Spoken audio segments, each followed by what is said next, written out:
nut. And in came Margot Kidder. And I mean in came Margot Kidder. And Margot in real life was Lois Lane. I mean, she was so determined to get the part. She was so determined to do this and so determined to do that, but she was always sticking her foot in the wastebasket. Her sense of timing, her sense of humor, her sense of wit, her improvisation was insanity. It was wonderful. It was great. And I looked at her and I said, that's it, you're Lois. The role was a perfect fit. During production, the buzz on the film was that Superman was shaping up to be a huge hit. Margot's comeback plan was working. Then, in the middle of the shoot, she was dealt a serious emotional blow. Her husband wanted a divorce. 4 of my biggest scenes in Superman were done in the 3 weeks after I got my divorce papers in the mail. So the first time you see Lois Lane, she has bright red eyes, because I spent the day crying. Margot also said her first marriage failed because she and McGuane both put too much importance on their work.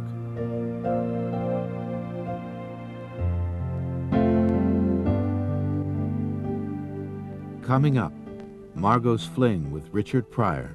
And one night was a Margie night, and one night was a Jenny night. And later, she went back into her room and she cut her hair off. Margot Kidder's career, sidetracked by marriage and her move to Montana, made a stunning comeback when she was cast in Richard Donner's Superman. But even that triumph was tinged with pain when her husband demanded a divorce. Could things get worse? They could.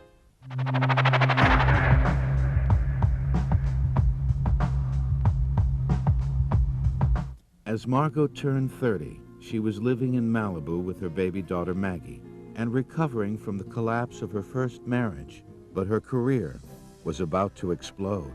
Released on December 15, 1978, Superman became the top-grossing box office hit of 1979.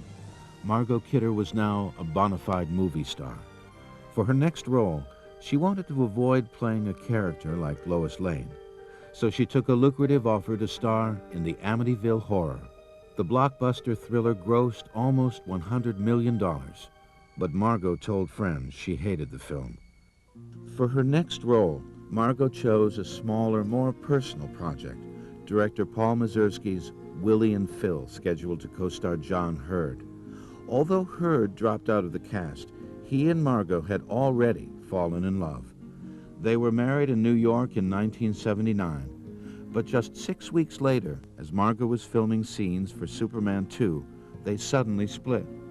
Usually outspoken, Margot has never revealed the reason for the breakup, except to say that she and Hurd were better off as friends.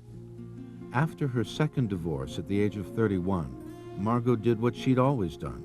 She immersed herself in her work, appearing in the critically acclaimed Canadian film Heartaches. The role won Margot a Genie Award, Canada's Actress of the Year honor. It also won her another admirer, former Canadian Prime Minister Pierre Trudeau, almost 30 years her senior.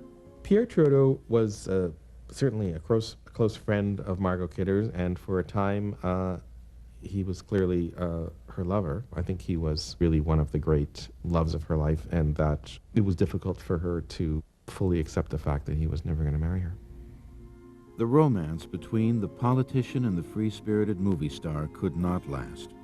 Margot had never hidden her love of living on the edge.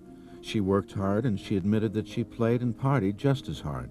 That attitude made her an excellent match for another man who came into her life, comedian Richard Pryor. The two first worked together on the 1982 film